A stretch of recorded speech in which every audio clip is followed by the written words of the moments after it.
Hello students, my name is Professor Varsha Mane, Swami Ramananda Junior College, Tasgaon.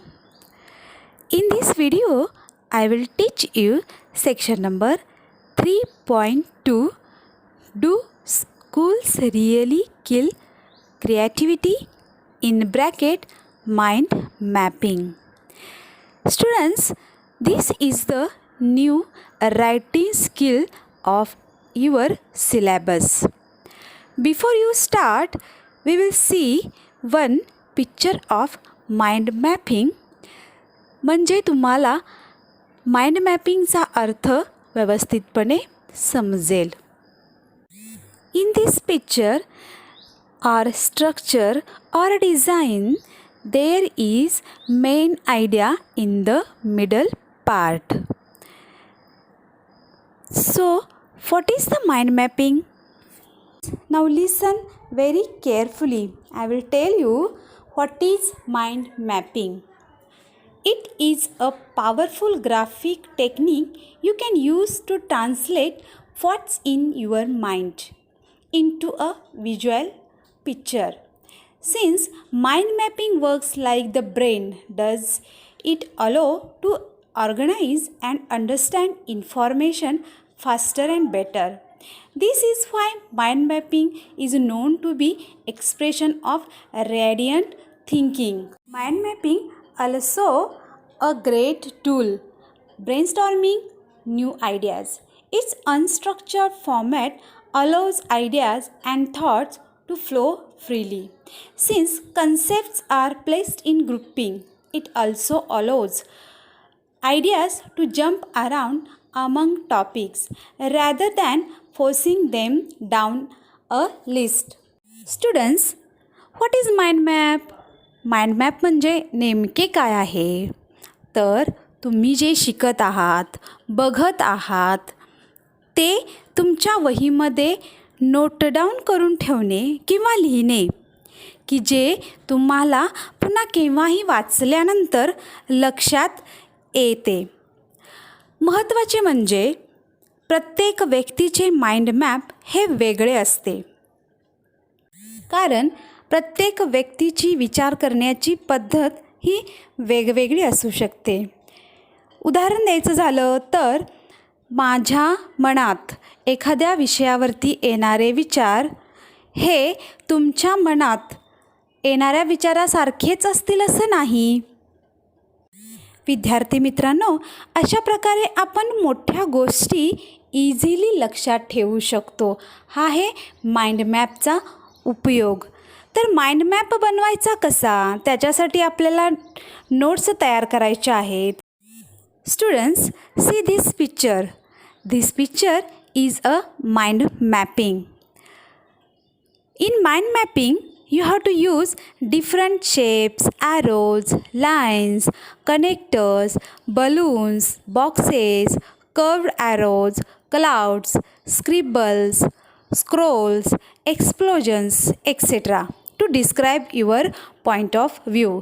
म्हणजे आपण mind map बनवत असताना अशा वेगवेगळ्या प्रकारच्या डिझाईनमध्ये आपले माइंड मॅप आपण तयार करू शकतो. आता तुम्ही म्हणाल की या माइंड मॅपचा उपयोग आपण कुठे करू शकतो? तर या माइंड मॅपचा उपयोग आपण आपल्या स्टडीमध्ये करू शकतो. आपण इंग्लिश ग्रामर बघायचे झाले तर टेन्स या उदाहरणामध्ये, त्याचबरोबर बऱ्याचशा नोट्स आपल्याला जर लक्षात ठेवायच्या असतील तर अशा प्रकारे आपण माइंड मॅप तयार करू शकतो की जो आपण केव्हाही नंतर वाचल्यानंतर आपल्या ते इझिली लक्षात येऊ शकतं. तर हा माइंड मॅप बनवायचा कसा? तर प्रथम आपल्या वहीमध्ये माइंड मॅप तयार करण्यासाठी आपण काय करायचे? You put or write topic in centre.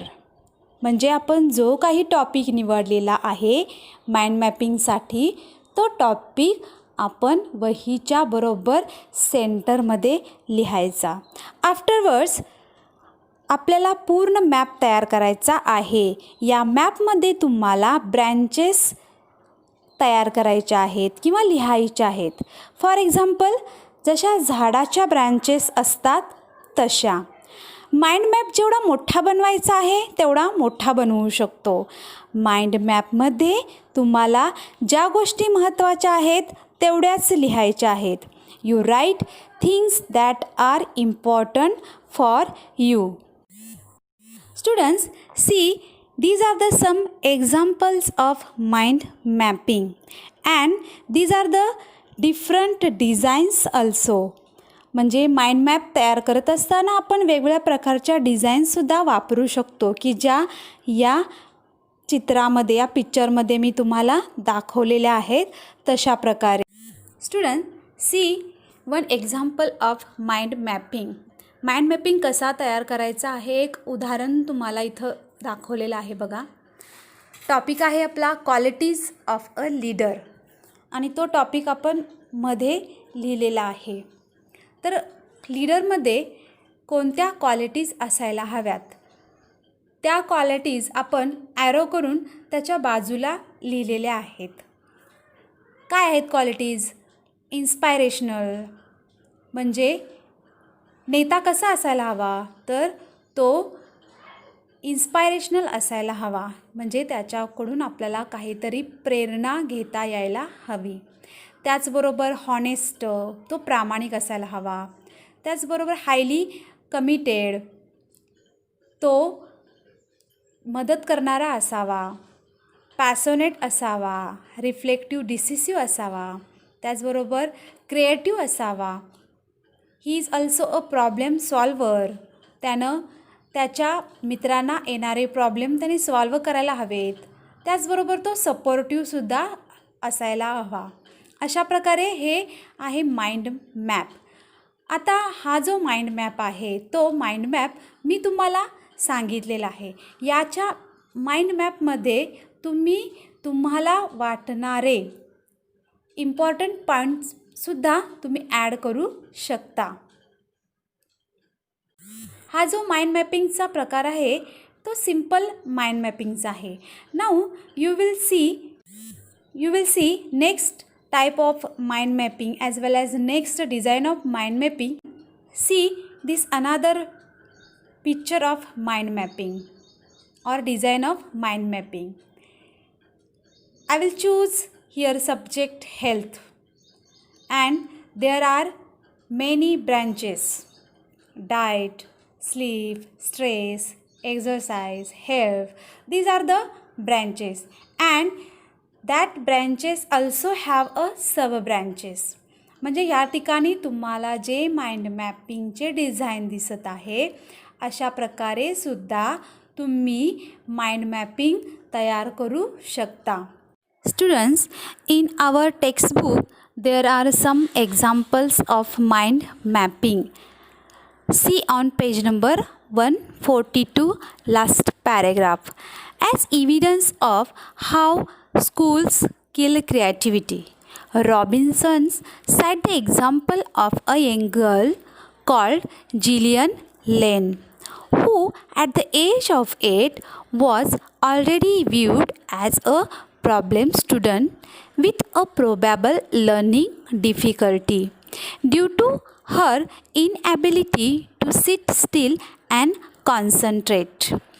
विद्यार्थी मित्रांनो, या पॅसेजमध्ये रॉबिन्सन यांनी एक उदाहरण दिलेलं आहे की हाऊ स्कूल्स किल क्रिएटिव्हिटी याच्याबद्दल आहे. रॉबिन्सन सांगतात की जिलियन लेन नावाची एक 8 वर्षाची मुलगी की जिला लर्निंग डिफिकल्टी होती, ती मुलगी एका जागेवरती बसून शिक्षण घेऊ शकत नव्हती. When her mother sought a medical explanation for Gillian's constant fidgeting and lack of focus, the doctor suggested they speak privately. As the two adults got up to leave, the doctor turned on the radio, left alone in a music-filled room. Young Gillian began to dance. आणि जेव्हा तिच्या आईनं त्या मुलीचे medical checkup केले तेव्हा डॉक्टरांनी त्या मुलीला एका रूममध्ये ठेवले आणि रेडिओ स्टार्ट केला.